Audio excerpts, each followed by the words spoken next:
Жакшылык Мырзабеков ACA уюмунун сыйлыгын утту. ACA 197 турниринде кыргызстандык Жакшылык Мырзабеков менен Оруйсалык Кузайыр Абдураковдун ортосунда беттеш орун алган. Анда Жакшылык муунту ыкмасы менен каршылашын жеңип алган. Дал ушул ыкма 2025-жылдагы ACA Эверт сыйлык тапшыруу аземинде жылдын эң мыкты самбешини деп табылды. Мырзабеков менен Абдураковдун ортосундагы беттеш 2025-жылдын декабрь айында өткөн. Жакшылык биринчи раундда муунту жолу менен жеңишке жетип, ACA уюмунун жарым орто салмактагы убактылуу чемпиону болгон. Мырзабековдун аралаш мушташ өнөрү боюнча 15 жеңиши жана 2 жеңилүү ызасы бар. Ал эми Абдураковдун рекорду 20 жеңиш, 2 жеңилүү жана 1 тең чыгуу.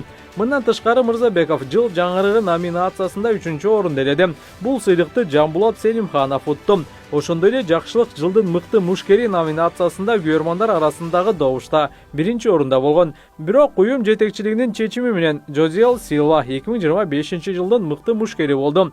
Кийинки жылы Жакшылык бул сыйлыкты утат деп ишенебиз.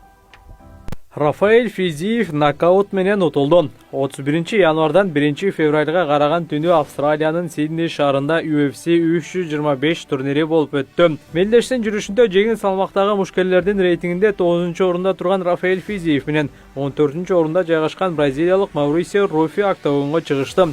29 жаштагы Рофи 2-чи раунддун аягында нокаут менен жеңишке жетишти.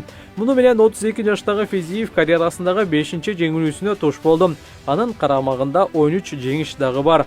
Эскерте кетсек, Физиев 2021-жылы Кыргызстандан баш тартып башка өлкөгө үй бүлөсү менен чыгып кеткен. Мына ошол учурдан баштап Физиев 7 беттеште 4 ирет утулуп калды.